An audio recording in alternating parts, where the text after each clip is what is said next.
Papo de treinador dessa semana.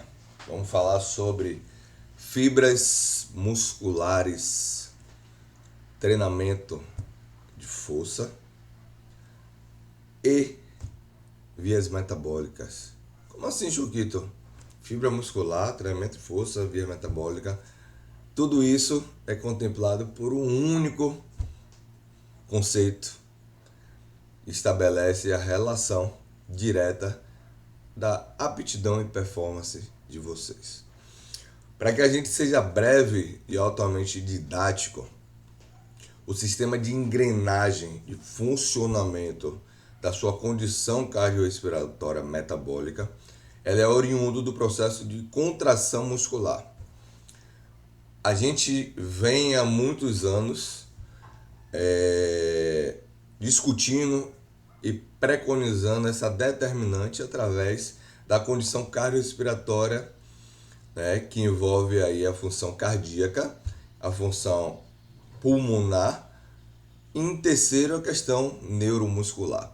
Talvez justifique as pessoas não terem a cultura de entender a necessidade de fazer um trabalho específico a nível de fortalecimento, a nível de manutenção, a nível de ganho da sua massa muscular, da sua aumento da densidade óssea, aumento da função contrátil funcional específica para determinada atividade esportiva e atividade de vida diária e funcionalidade de vida diária.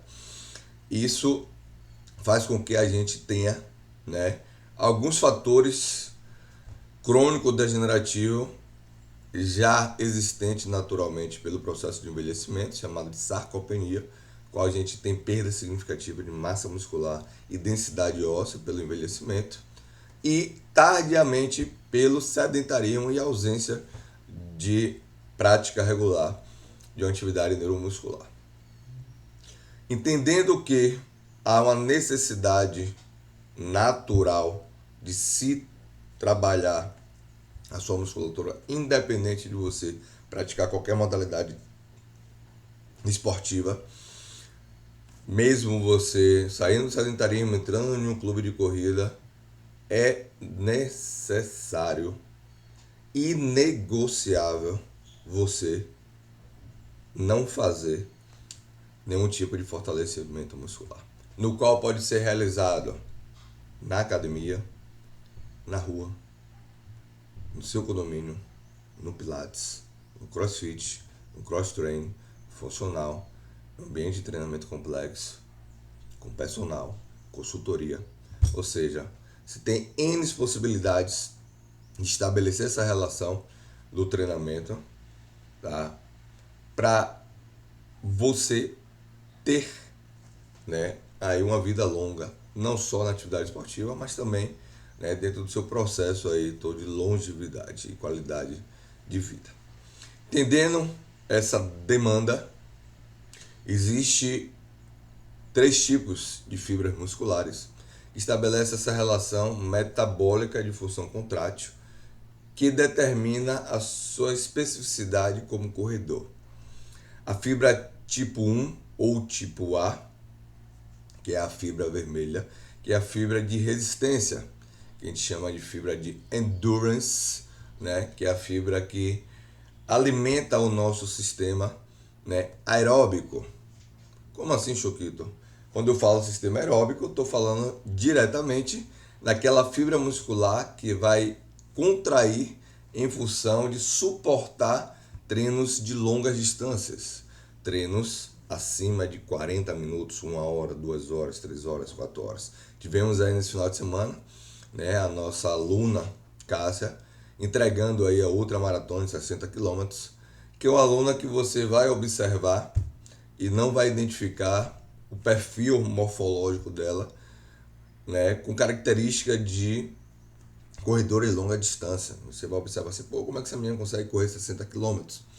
A justificativa maior é que a predominância da estrutura corporal dela, né, é validada justamente pela fibra tipo 1, que são fibras de resistência de endurance, né? Claro que você não consegue visualizar isso a olho nu, porém é uma fibra que acaba restringindo muito, né, o ganho hipertrófico, que seria a hipertrofia, o aumento das células neuromotoras, células musculares, que fazem com que aumente, né, a função transversa da fibra muscular, que é justamente aquele aumento do tônus, aquele aumento de volume da sua estrutura muscular.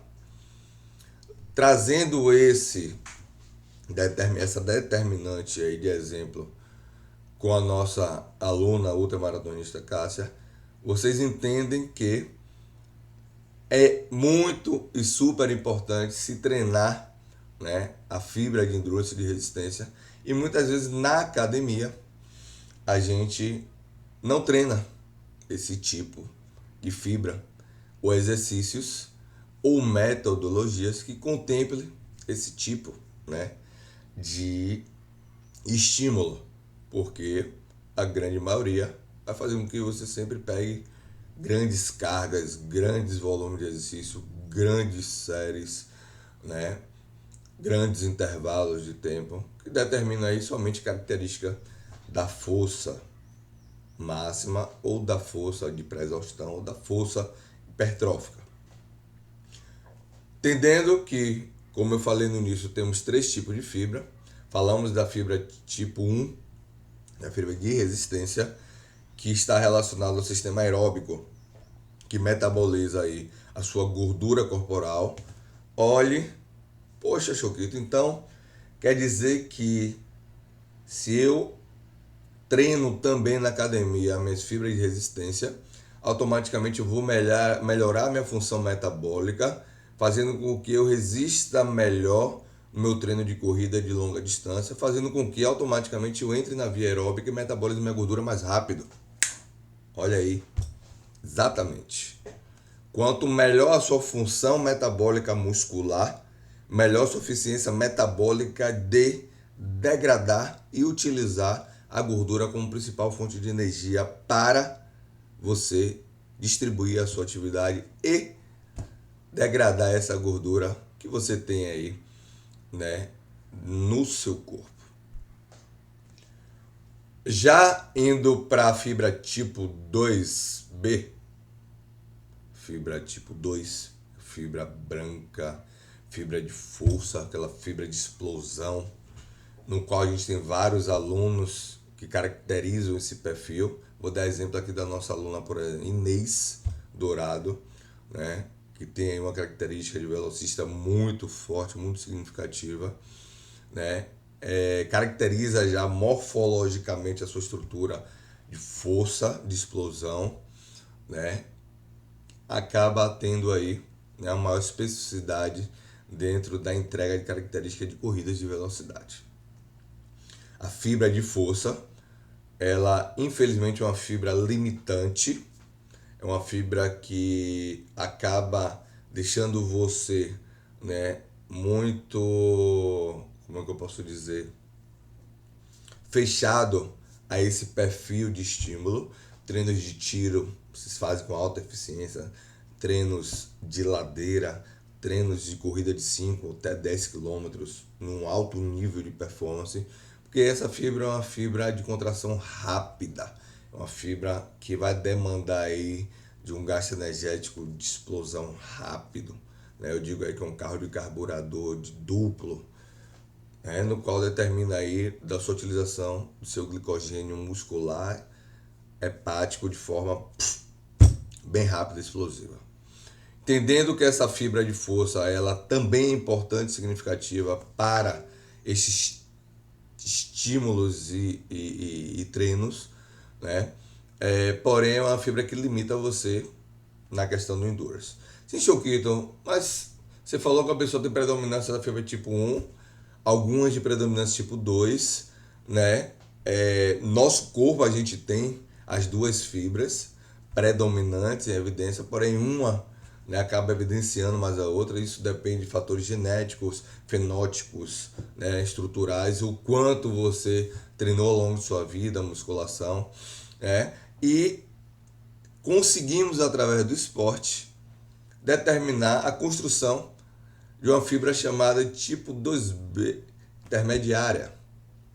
Ou seja, é a fibra que está ali no meio entre a fibra tipo 1, entre a fibra tipo 2, chamada de fibra tipo 2B, que é a fibra chamada de intermediária, que tem característica tanto de resistência, tanto de força.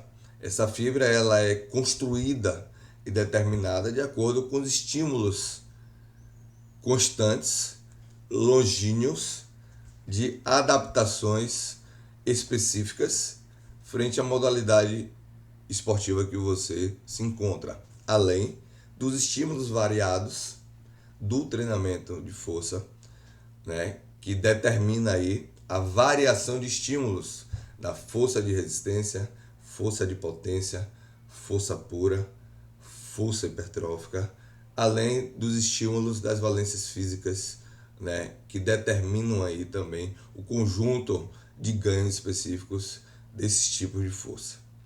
Entendendo que o aluno, e aí eu vou dar exemplo do nosso aluno Dilson Damasceno, que tem aí as principais marcas em praticamente todas as distâncias, em 5, 10, 21, 42 quilômetros, a gente entende que Dilson tem uma característica aí das 3 fibras predominantes de forma significativa, porque ele consegue entregar performance em todas as modalidades de distância.